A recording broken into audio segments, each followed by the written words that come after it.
Today on Studio G, senior citizens show off their skills in the senior games. Bree Bradley will give us the latest in the world of motorsports. And we go over how UNLV students feel about campus safety. All this and more. Stay tuned. Studio G starts now.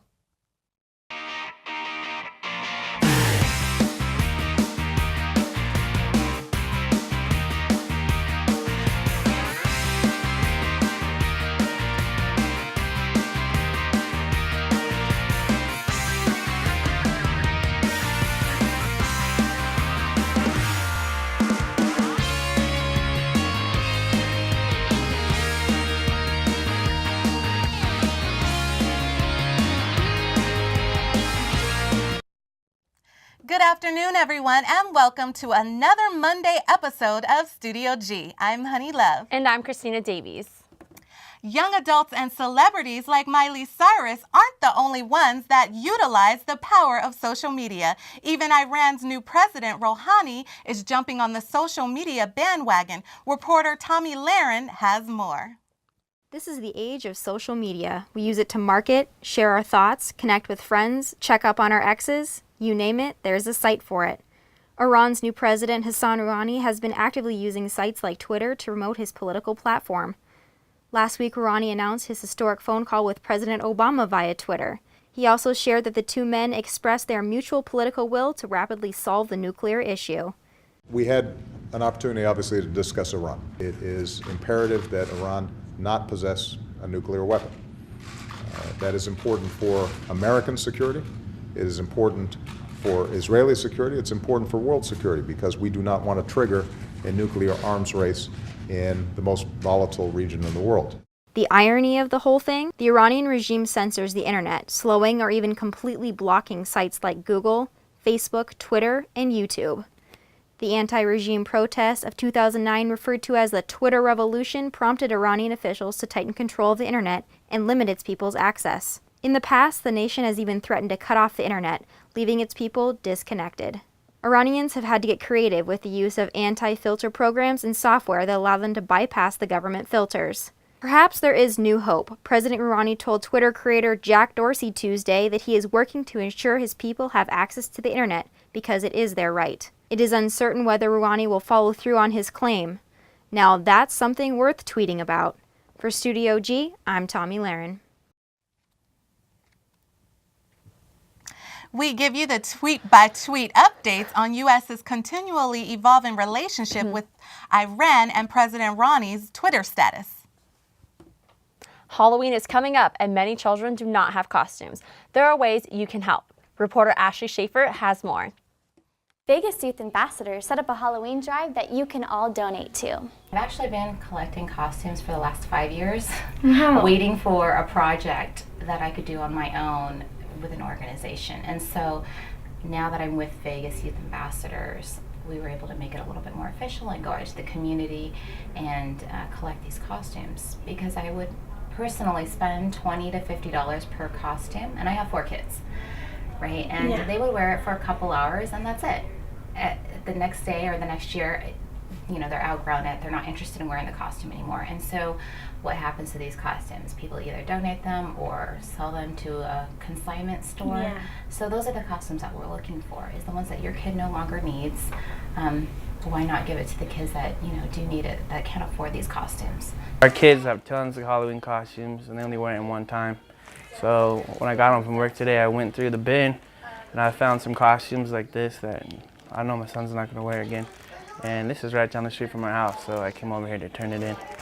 Donating this Halloween isn't the only time to volunteer with Vegas Youth Ambassadors. There's a lot of people that want to volunteer or want their kids to volunteer. They just don't know how, or because of their age. Ours is very flexible and open to that. So there's a lot of people very interested in helping with our organization. This is the first time that I heard about the organization, so I'm probably going to actually come back with more costumes once I get everything out of the attic, so I can donate more, try to help out. Make sure you find all those old costumes that you're not using and donate them today. If you want further information for volunteering and for drop-off locations, visit Vegas Youth Ambassadors at vegasyouthambassadors.org. And right after the break, we discuss the topic of campus safety. And we race on over to trackside with Bree Bradley. Stay tuned. We'll be right back.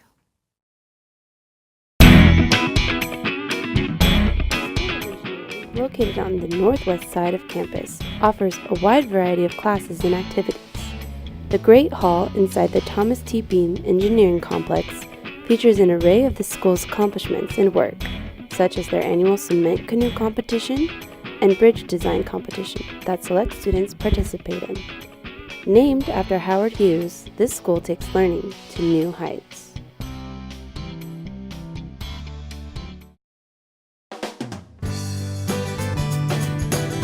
Your community's farmers market. Welcoming, lively,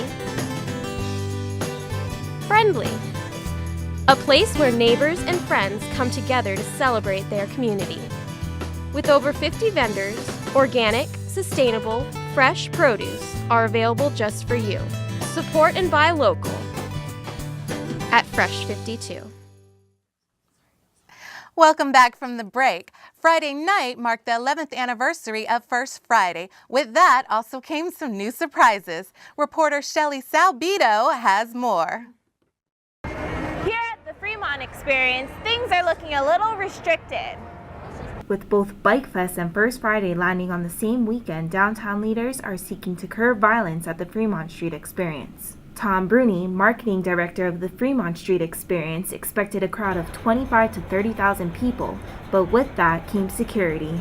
Metro came to Fremont Street Experience after the last First Friday and said, in anticipation of Bike Fest falling on top of the next First Friday, October 4th, would you implement crowd control procedures? And we said, of course, because our primary concern, not only people having a fabulous time down here, but we want to ensure that people have a safe time. After weeks of discussion, downtown leaders ensured that there would be a safe Fremont Street Experience Friday night. Tonight from 8 p.m. until 4 a.m., you're going to have to be 21 or older to get onto the 4 blocks of Fremont Street under the canopy. We're also going to be wanding everybody, so there's no weapons allowed and no backpacks, no bags, no strollers, no coolers, etc. Robert Gallego, director of security for the Fremont Street Experience, feels that the new rules implemented will secure a safe environment for all. A lot of children under 21 drinking alcohol and all that good stuff, so we have to regulate some type of thing. And just for the safety of the general public. About 100 Las Vegas Metropolitan Police officers were at 6 of the entrances with barriers, blocking off Main Street and Fremont, 4 blocks east of Fremont and 4th Street. The rules have been implemented every New Year's Eve, but officials are considering to enforce these rules for every event to come as downtown is continuously drawing larger crowds. We're going to evaluate tonight and decide whether along with Metro, decide whether it needs to be implemented for future First Fridays. For Studio G, I'm Shelly Salbito. And traffic to get down there was ridiculous this weekend. Thanks, Shelly, for that. For more information about downtown Las Vegas, visit vegasexperience.com.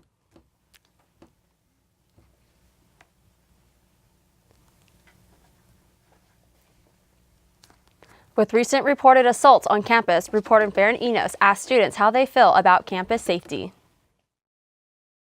With the recent domestic and sexual assaults here in the last month at UNLV, it's clear that students have safety on the brain. 2 reported domestic assaults and 3 reported sexual assaults during the month of September alone have left students baffled. And not only because of the assaults themselves, but the fact that no one has directly informed them. Freshman Killian Flanagan believes this could be a problem. They definitely didn't tell us about the assault, so I feel like they should have, especially because we have a lot of women on our floor, and that could be an issue.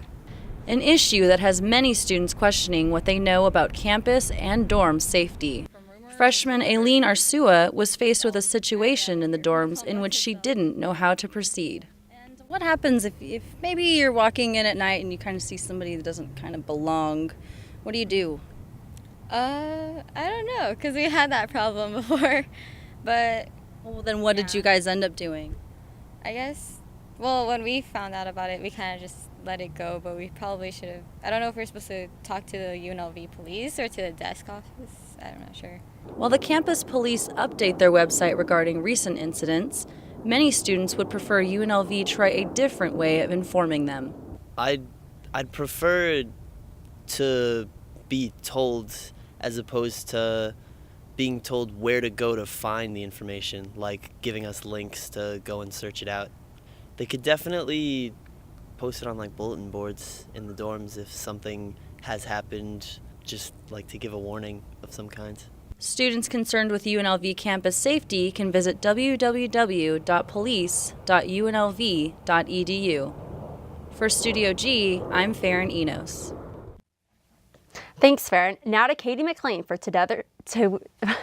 today's weather forecast.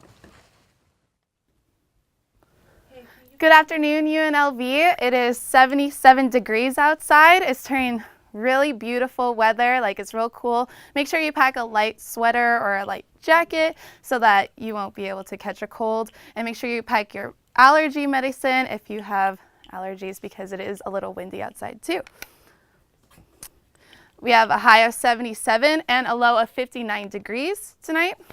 As you can see over here in the West Coast, you can see that we are in our 60s and 70s all around, but it's also sunshiny, so it's not so bad. We're not experiencing snow or anything. And here we go with our 7-day forecast. As you can see, we're in the 80s and 70s this week. It is getting a little cooler, so just make sure that, you could just bundle up. Okay. And that's it for your weather forecast. Stay tuned. Studio G will be right back with Trackside with Bree Bradley.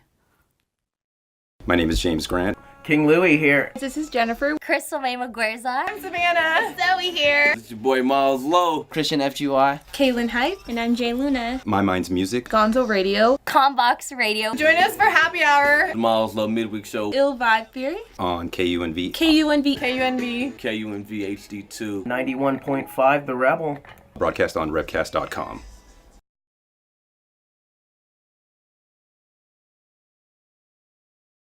I think what a lot of people don't realize, we provide 1,300 hot meals a day through 3 of our kitchens. We have about 650 people sleeping in beds provided by the Salvation Army every night. We have 127,000 of people that we touch every year. It's huge, and people have no idea that we do more than have thrift stores and ring bells at Christmas.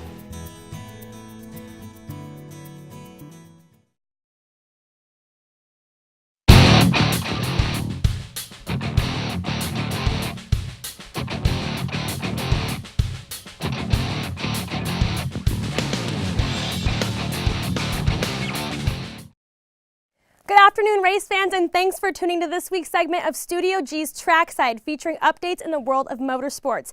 We begin today's segment with updates on yesterday's horrific crash during the Grand Prix at Houston, injuring more than a dozen fans and resulting in one driver being taken to the hospital. Take a look at this. And there's the marbles on the outside there. This footage of yesterday's race, brought to you by NBC Sports Network, shows Dario Franchitti's crash into the fence. His airborne crash after Franchitti clipped the car tire driven by Takuma Sato when the two were coming off of turn 5 on the final lap at the Reliant Racecourse. Debris went flying into the grandstands as his car bounced off the fence, sending parts and shrapnel towards the spectators. You can also see another car driven by E.J. Vizzo come through the wreckage, unable to avoid Sato's car and crashing right into the side of him. Both of those drivers were able to walk away unharmed. According to track officials, at least 2 people were transported to the hospital, including 1 track official. Dario Franchitti was reportedly alert once track crews got him out of his car. Nonetheless, he was sent by ambulance to a nearby hospital and later treated for a fractured ankle and 2 fractured vertebrae. Despite these injuries, we are glad to hear that Dario is okay. Well, Will Power was leading the race at the time of the accident. After the race was immediately brought to a caution flag and then later halted, Power was declared the official winner. However, Victory Lane was lacking the usual excitement and celebration, with all drivers, track crew members, and fans worried about Dario Franchitti. Yeah, it's just looked bad, man. I hate seeing that. I just hate it. I just hope he's okay. Someone said he was taking his gloves off, so Oh, God, I hate that. But, yeah, very good day.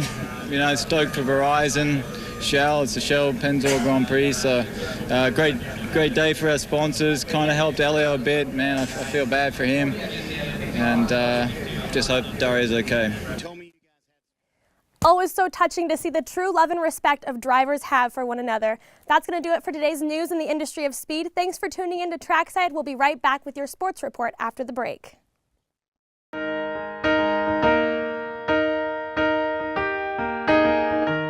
Where is the moment we needed the most? You kick up the leaves and the magic is lost. Tell me your blue skies fade to gray. Tell me your passion's gone away. And I don't need no carrying on. You stand in the line just to hit a new low. You're faking a smile with the coffee to go. And tell me your life's been way offline.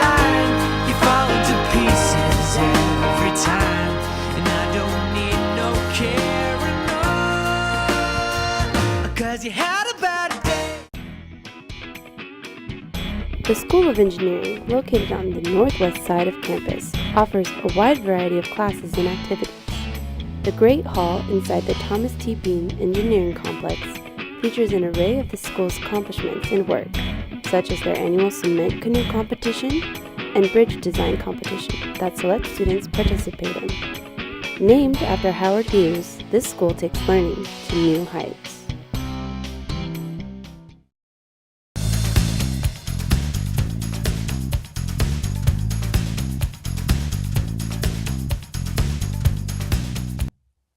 Welcome to your weekly sports report. I'm Bianca Valdez. And I'm Jordan Hardy.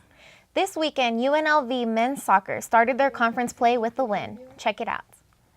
UNLV men's soccer began conference play yesterday. It was the first game they played in the Western Athletic Conference since 1998. They played CSU Bakersfield. It was a very physical game with a couple of players getting hurt along the way. They were getting in on late tackles. We got a couple players that are injured, so hopefully they're good for the next games. That just kind of hit me on the back, but I mean, that's the game, how the game goes. You get hit, you got to get back up. It was UNLV who came out on top. They won the game 2-0. The first goal was scored by defender Jason Konvazga.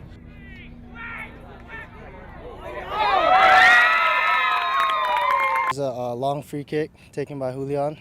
I just went up there hoping the ball would hit my head and go in. That score gave UNLV the lead going into halftime. The next goal came from Salvador Bernal when he went one-on-one with the goalie. It was my first goal of the year. It's been like 8 games. I'm used to scoring a lot, but I mean, every year it gets tougher. This put UNLV up 2-0. This is something that Coach Ryerson has not been able to accomplish for a number of years. Anytime you win, the game goes well, so we're pretty excited about getting the win. It's the first conference game, first time I've beaten Bakersfield. They will play CSU Bakersfield again on November 9th in California. For Studio G, I'm Bianca Valdez. UNLV's next game will be in Washington to play Seattle on Friday at 7 p.m. When people think of athletes, they usually think of someone young and full of energy, but the Nevada Senior Games may change that. The 2013 Nevada Senior Games were hosted at UNLV this weekend, where anyone who's 50 and over is eligible to compete. Age is nothing but a number to these men and women competing in Senior Games track and field meet at Sheila Tarr Stadium. The competitors traveled from all over the world to test their skills against the best, whether it was in throwing, running, or jumping. Former UNLV head track coach and current assistant coordinator Alfred McDaniels has watched the program grow over the years and explains what the Senior Games is all about. We started with just a handful of athletes, probably 50 or so, and we've gone as high as 400 senior athletes out here, 50 and over, so it's really grown over the years. We have 20 other sports in the city that are going on this weekend as well: swimming, golf, tennis, racquetball, basketball, pickleball. It's all about seniors staying healthy and active as they grow older. The oldest competitor is 93-year-old Roger Hall, who doesn't let his age hold him back from doing a number of events. I do the shot put, discus, javelin, and a couple of the walking and running events. That's it. And Roger states it plain and simple why he participates in the senior games. Meeting my old friends, that's about it. Former 3-time Olympian and current world record holder for the 70 and up age group in the weight throws, Edward Burke encourages seniors who are not involved to come out and give it a try. It's not about competition in the Masters Games, it's about participation. Try something, try the weight throw. Everyone loves that because you can do a half a turn and throw it, and you know, it's easy. It doesn't hurt your body. The Nevada Senior Games goes to show that no matter how old you are, you can still be young at heart. For Studio G, I'm Jordan Hardy. The Senior Games is hosted every year in Las Vegas, and if you are interested in joining, you can contact them at nevadaseniorgames@earthlink.net. Now on to more sports news, and as always, we give you UNLV athletics first. Women's soccer also played yesterday, but ended up losing the game 1-0 in overtime to San Diego State. Women's volleyball also lost this week to Fresno State. They shut out the Rebels, beating them in 3 series. It wasn't a great week for the Rebels, but there are plenty of matches coming up. First, the Rebel football team hopes to win for the 4th time in a row against Hawaii this coming week. Most of you know this is a huge feat for the Rebels, who have not won 2 games in a row for years. Women's volleyball will also play this Thursday in Colorado against Air Force Academy at 3 p.m. Women's cross country will be competing in the Triton Classic this weekend in La Jolla, California. And men's golf begins play today in Birmingham, Alabama for the Jerry Pate National Intercollegiate Meet. This will continue on until Tuesday. Good luck to all of our Rebel teams. Last but not least, the National Football League had an eventful Sunday. One of the closest games this week was the Broncos against the Cowboys. The Broncos ended up winning the game in the last 2 seconds of the game on a field goal after Tony Romo threw an interception a couple of plays earlier. These teams combined to get a score of total of 99 points. The Eagles and Giants were also playing for a division spot this week in the NFC East. Philadelphia ended up winning 36-21, giving them a high position in the NFC East, only second to the Cowboys. The Giants fell to 0-5. Finally, Sunday Night Football had 2 games this week. The 49ers played the Texans at regular Sunday night time. Colin Kaepernick and the 49ers easily triumphed over the Texans, winning the game 34-3.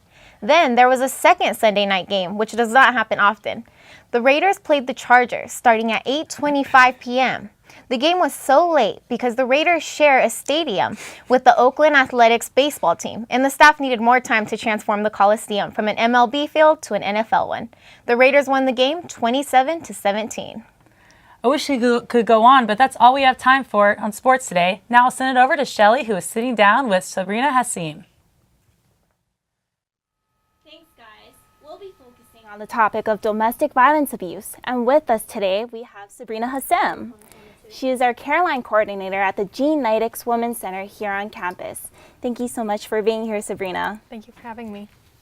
Well, in a recent report provided by the Violence Policy Center, it stated that Nevada is ranked at number 16 in the United States for domestic violence abuse. And we've actually been in the top spot for the past 3 years. Could you tell me, why were we in the top spot for the past years? There's a lot of reasons that go into why we were number 1 for domestic violence homicides. A big one is victims knowing that there are resources available for them, such as shelter, counseling, support groups, medical care, things like that. Also with the Las Vegas community, we are very much a transient community, so we don't talk to our neighbors, we're not very familiar with them. As well as a lot of people who come to Vegas, they are trying to move away from something else. So Las Vegas tends to be one of those towns where just everybody wants to come to escape, and that's unfortunately not what happened. So who are usually the victims when they're placed inside of this kind of situation? Typically, victims tend to be women. I believe that the statistic is 1 in 4 women will be subjected to domestic violence in their lifetime. Something that's not necessarily talked about is services for men, and men being recognized as victims of domestic violence. Even the resources that we have in town, such as shelters, they're not for men. Specifically with domestic violence, it's only for women. Why is it so hard for women to get out of this kind of situation? There are several and like dozens and dozens of reasons why women stay in relationships that are abusive. One of them can be the children that they have in common, isolation from other friends and family members. Another one is just knowing that resources are available. Another one is cultural differences, maybe in some cultures, specifically Asian cultures, where it's not seen as a problem, and even in religious cultures, you have to stay with your partner no matter what. It's that whole thing, till death do us part. So that's why a lot of people feel the need to stay in a relationship like that. So I know that it's not only Breast Cancer Awareness Month, but it is also Domestic Violence Awareness Month. Could you tell me what the Women's Center is doing to get UNLV more involved with this issue? Okay, for Domestic Violence Awareness Month, we do have our big event, Take Back the Night. But in addition to Take Back the Night, we also have a campus-wide door decorating competition that's going to be amongst the resident halls and the UNLV departments. And they can decorate their doors with words of empowerment, support, and even awareness for domestic violence. There is also a few events that we have preluding to Take Back the Night. One of them is a screening of the documentary No with the director of the movie, Aisha Shahida Simmons. And the documentary No is about rape, specifically in the African American community. And then the other event that we have going on is a sexual assault domestic violence mock trial that is going to be happening on October 24th in the UNLV moot court. Thank you so much, Sabrina, for being here. And if you have any questions or inquiring about any more information, you can contact Facebook.com/TakeBackTheNight. Stay tuned. We'll be right back for more Studio G.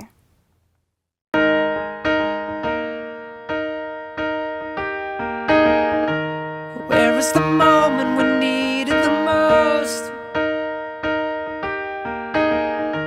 You kick up the leaves and the magic is lost. Tell me your blue skies fade to gray. Tell me your passion's gone away, and I don't need no carrying on. You stand in the line just to hit a new low. You're faking a smile with the coffee to go. And tell me your life's been way offline. You fall to pieces every time, and I don't need no carrying on, 'cause you had a bad day. Located on the northwest side of campus, offers a wide variety of classes and activities. The Great Hall inside the Thomas T. Bean Engineering Complex features an array of the school's accomplishments and work, such as their annual cement canoe competition and bridge design competition that select students participate in. Named after Howard Hughes, this school takes learning to new heights.